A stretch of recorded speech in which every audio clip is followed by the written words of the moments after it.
YouTube, what is up? James, MTG Biggie here, and I thought I would make a video that is sort of just a rambling, random update sort of thing.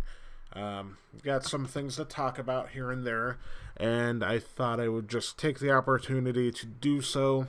These are just things randomly in my head. I haven't prepared exactly what I want to say or exactly the topics that I wanted to talk about. They're not written down per se, so bear with me as this is absolutely off the top of my head. First and foremost, I want to say the channel is doing very well, and welcome to those of you who are new to the channel. We have hit 437 subscribers as of right now, February the 17th, 2018. And for those who are new here, welcome. I always like to, every few weeks or so, or every month, or every time there's a reason to do these videos, welcoming in new subscribers. Thank you guys for clicking the subscribe button. That means a lot. It matters a lot. It helps out a lot. And hopefully, in return, you guys enjoy some of these videos and find some content that interests you with Magic the Gathering, find something that I make or do helpful with Magic the Gathering itself, or otherwise. I like to think that I've cultivated a small yet very positive, very cool, very nice community to be a part of. So thank you. I appreciate that incredibly dearly. That being said, we'll get into things a little bit more in general. As far as playing Magic goes, I haven't in the last week or so. I did play a PPTQ the previous Sunday from the state, and I ended up going 3-2-1, coincidentally. I was 3-1-1 into the sixth and final round of the Swiss with blue-white cycling, and I lost my win-in to a very, very good, very skilled player playing Grixis, and yeah, it was a bummer. I think that that's not the best way to lose and to scrub out of a PPTQ in the very last possible round when you're still live for top 8, but I enjoy those things enough. And I enjoy playing Magic enough and the experience of playing in those sort of scale of tournaments enough where I don't mind it. It's a bummer in the moment, but then after it passes, it's like, okay, I'm still happy I played. And I think I mostly played well throughout that tournament. I think there was one round, or actually toward the first couple rounds, I played a bit too aggressively, and that is just for the sheer fact that I was more concerned in my head with finishing matches and not getting draws early on, that I played a little more aggressively than my deck, I think, would have functioned its best at. So I think it cost me one match early because I started the tournament 1-1-1. So we started with a win, then we got a loss, and then we got the draw.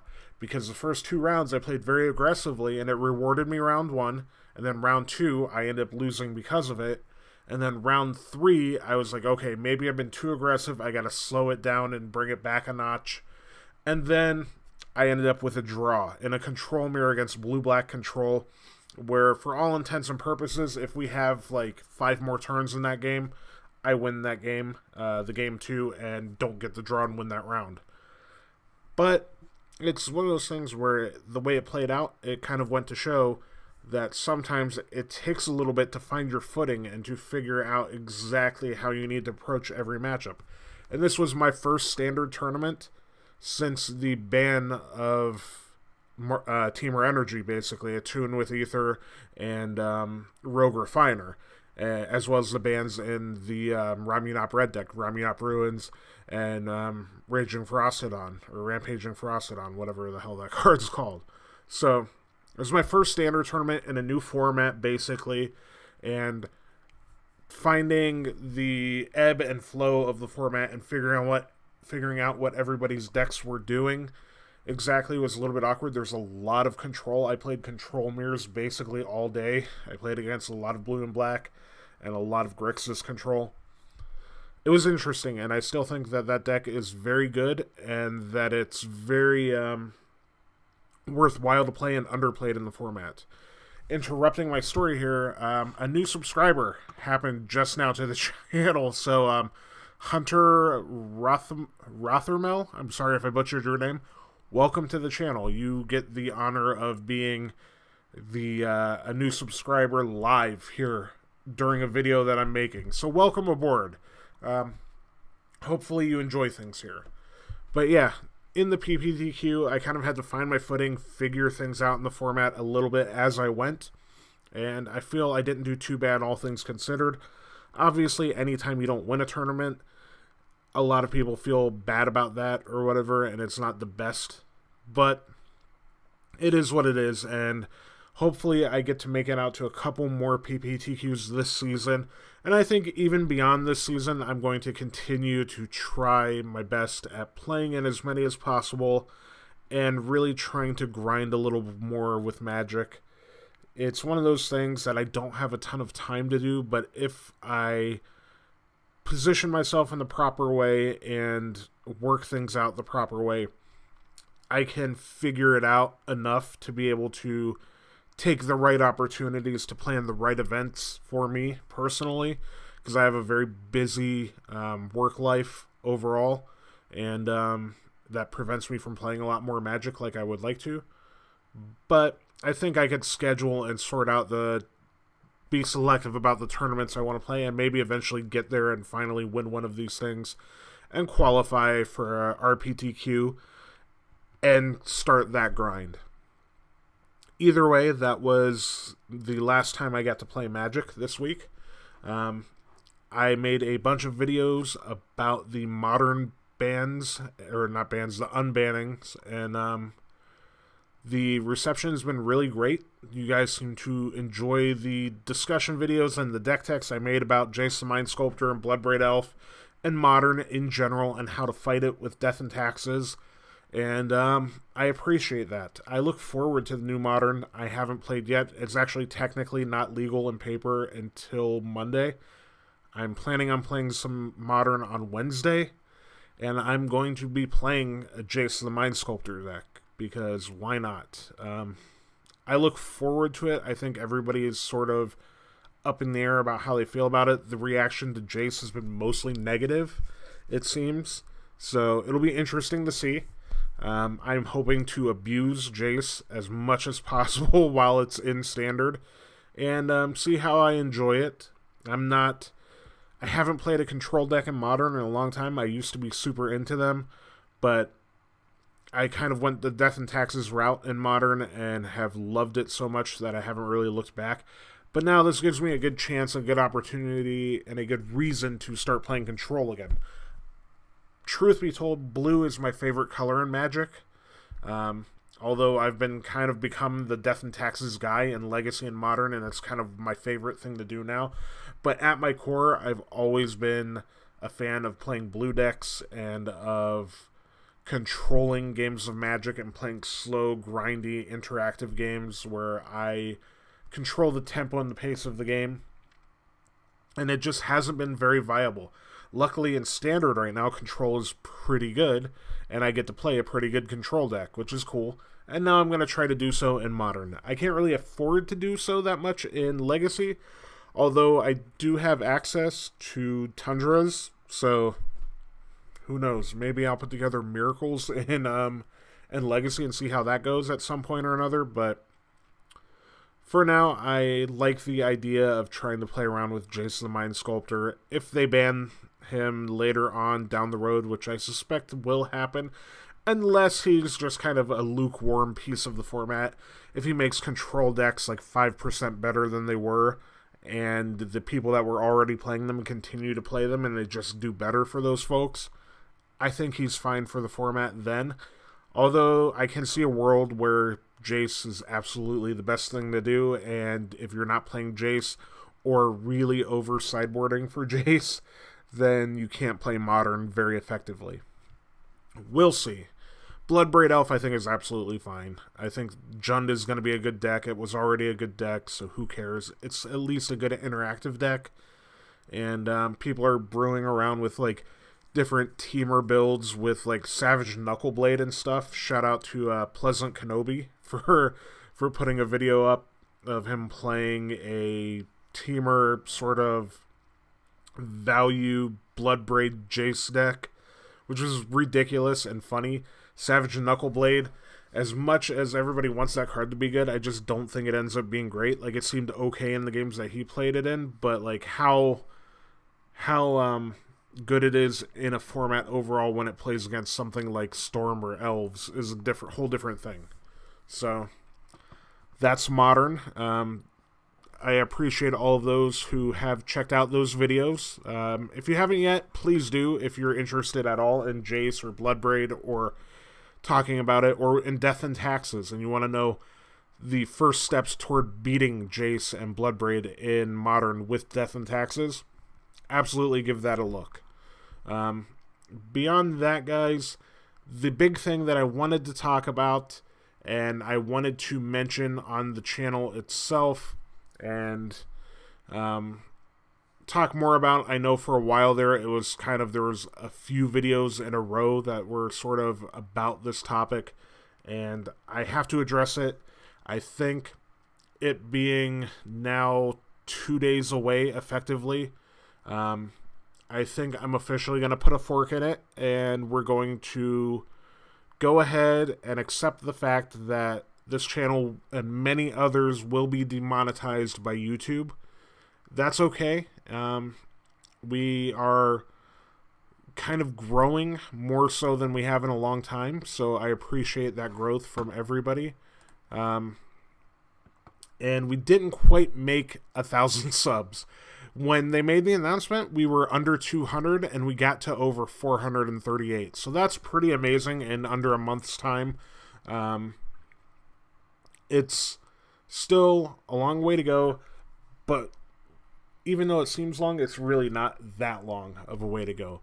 The way we've been growing and the rate that I've been making videos and the reception of these videos and everything has been so positive and so worth it that even if I get demonetized, which is happening, it doesn't matter. We're still going to make more videos. I'm still going to talk about Modern and Death and Taxes and Legacy and Standard and all the things I'm doing personally with Magic, because that's what this channel means to me.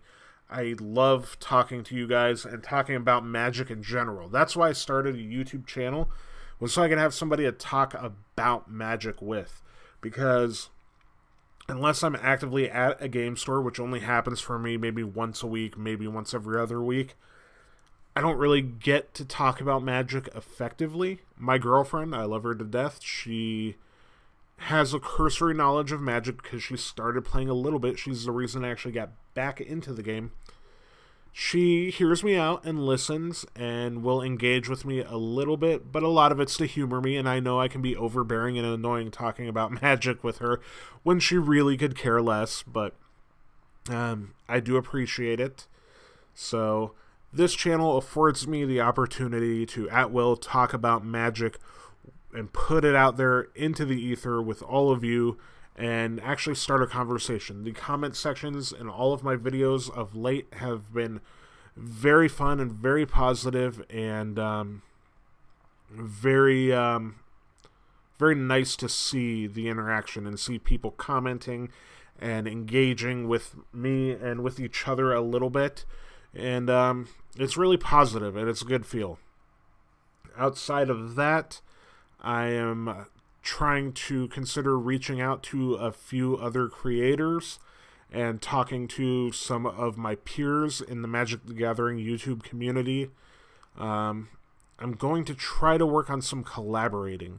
I'm taking this demonetization thing as like the jumping off point, the starting point to try to do new things with the channel and try to sort out what will and will not get me to the threshold of 1,000 subs and to the 4,000 view hours or whatever.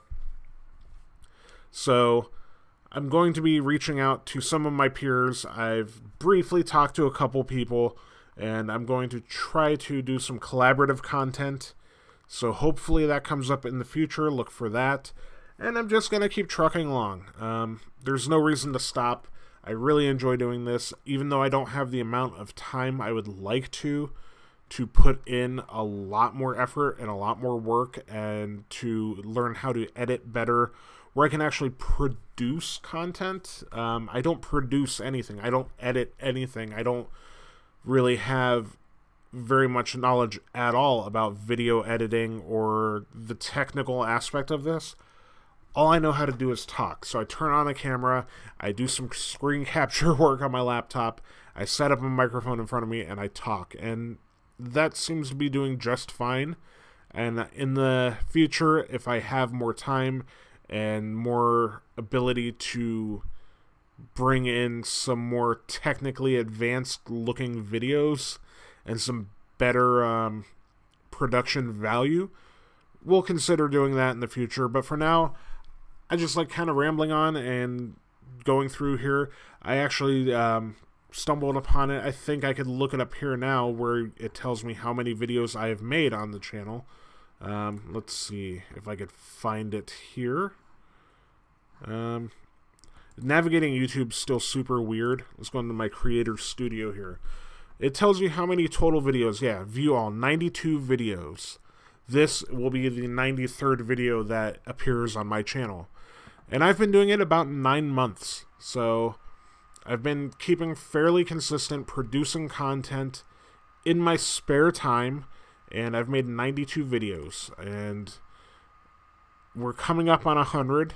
And as we get there, I'm going to try to have the 100th video be whatever is relevant at the time to talk about. But I'm going to try to produce more content and get there and make better content for you guys, because that's what I enjoy. Here's April 24th, 2017 was my very first video.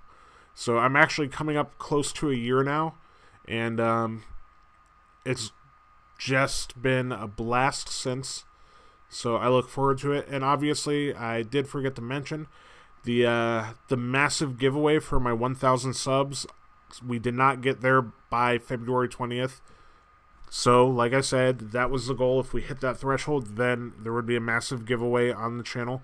So there won't be yet, but I think I'm still going to do something for 1,000 subs. I think we're going to do a combination Q&A plus some sort of a giveaway, I think. So it's not coming anytime really soon unless we blow up and get a bunch more subs. But if you are new here, look for that eventually too. Once we hit 1,000 subs, we'll do something pretty special and pretty fun. Either way, guys, I'm going to get off of here because I've rambled enough, I believe. I appreciate everybody, all of you new subscribers. Welcome aboard. Please, if you have not yet and you've watched a few of my videos, subscribe down below. It helps. And if you're a new subscriber and you enjoy this, or you've been around here for a while and you enjoy what I do and you appreciate the content, tell a friend at FNM. Share my videos on Facebook or in Magic the Gathering groups on Facebook.